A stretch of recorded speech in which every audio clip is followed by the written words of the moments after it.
Hello and welcome. Thank you for watching today's WEDtalk episode, the vlog for the wedding industry. We're very lucky to be here at Dunstan Hall today. I am Craig. You may also know me as DJ Prestige. Behind the camera from I Do Videography, we have Matt. Say hello, Matt. We have this man. Who are you? Hello, I'm Matt from I Do Photography, and today with us we have Toastmaster Bob. Hello, Toastmaster Bob. Hello, boys. Nice to see you. Nice to see you too. Now we're going to crack on with the first question, and that is, what attracted you to becoming a Toastmaster? Well, when I was younger, I used to play the guitar and sing, and I used to host a lot of things that were people asked me to host, like birthday parties, things like that. And after one particular one, about 15 years ago, somebody remarked to me that, thank you for doing that, Bob. You do that sort of thing very well, don't you? And a little light went on in my head, and I said, oh, yes, I do actually, don't I? And so I looked into it, and I found that you could actually become a professional Toastmaster or a Master of Ceremonies to host events, and obviously now weddings and things like that. And so I went to a school, qualified as a Toastmaster, and here I am 10 years down the line, hosting weddings and lots of other exciting events. Next question. What is your unique selling point? And double barrel question, why should clients book you? Well, I suppose my unique selling point really is that, well, it's a bit of a quirky one. I actually use rhymes to make it a little bit more fun for everybody, because sometimes people look at the red coat and they think we're a bit stuffy and old hat.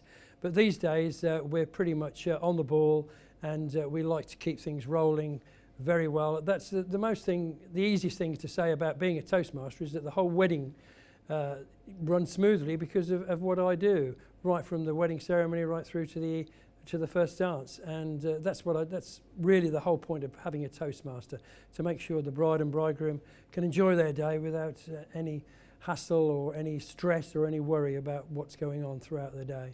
So going on from that, it's sort of then, how does your service enhance the wedding day? The sort of things that you do, maybe the little details or the bigger things? I think at a lot of weddings, a lot of the things I do, people don't really notice, because they're things behind the scenes that sometimes need attention to that they haven't noticed. And I mean, there are things, silly little things sometimes, like you check that the guest book is there and, oh, they haven't put a pen there.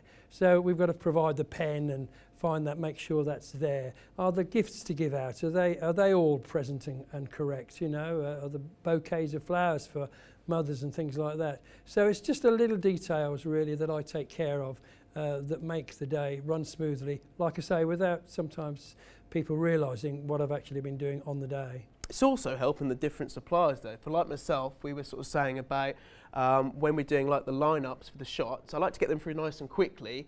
And when I've had you there, right, it obviously means that we can get through those. You kind of help me. And that's right. Well, if I have the same list that you're working from with the group shots, then I can get the next group of guests ready for the next photograph while you're concentrating on taking that picture. Which works lovely. And I must say, to work alongside you, Matt,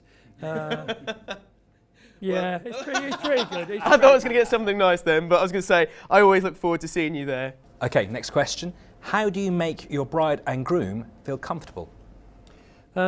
Mostly because what I provide is a very personal service to them.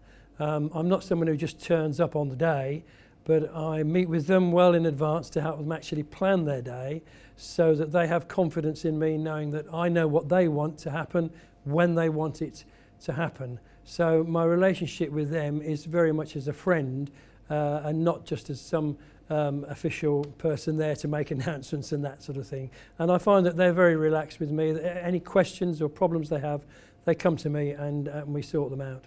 Where can couples find out about you? Where would they go to see you or hear about you? I do a lot of wedding shows throughout the year at various venues, which I post on my website, which is the place to go to really, toastmasterbob.co.uk. And there you'll find the wedding page, where gives details of everything that I do for folk at a wedding. There are also several other pages on there which give my helpful hints, a guide to the speeches, who should say what, a guide to the wedding day timings. There's a friends page as well with a lot of people like yourselves on there, a lot of wedding suppliers.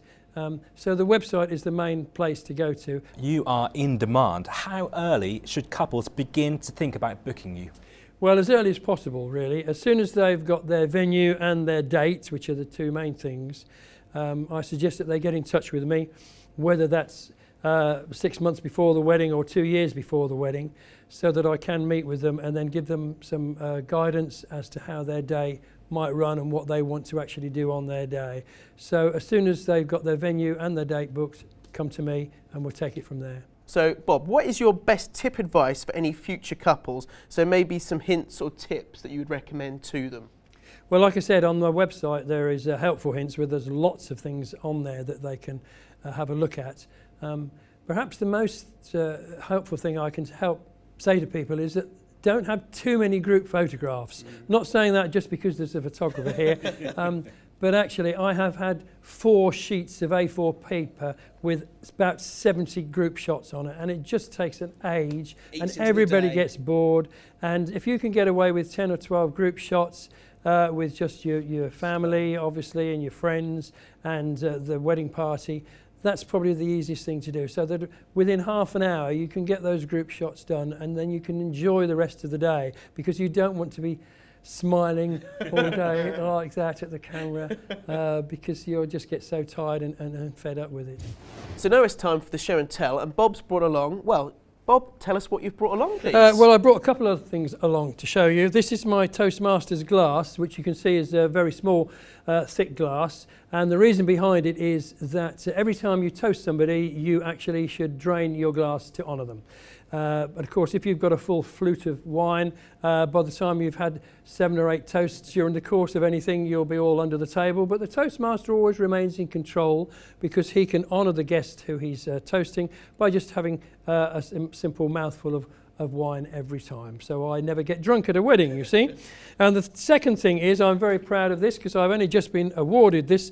This is my trophy from the bridebook.co.uk wedding site, which is very popular these days. And I am the Toastmaster of the Year for 2019. Fantastic. It's taken me 10 years to get an award, but there we are. We've got one at last. And that's thanks to everybody who's actually written in with a review of my services. So I'm very pleased. I did one for you.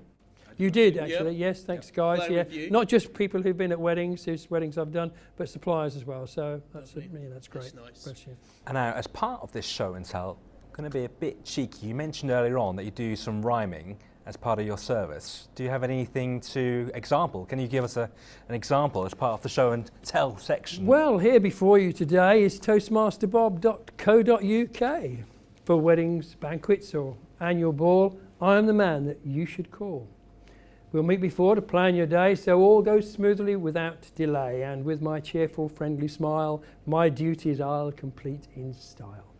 Smart red coat and shoes well shined, I will ensure your peace of mind. So to help you plan your day, get in touch without delay. There is but one thing left to say. Contact toastmasterbob.co.uk. I look forward to hearing from you soon. Well, thank you, Bob, for being with us today. It's been fantastic, very insightful. So thank you for the audience for watching today at WEDtalks. We've got a few more coming up, so keep posted and look forward to seeing you soon. Take care. Thank you very much.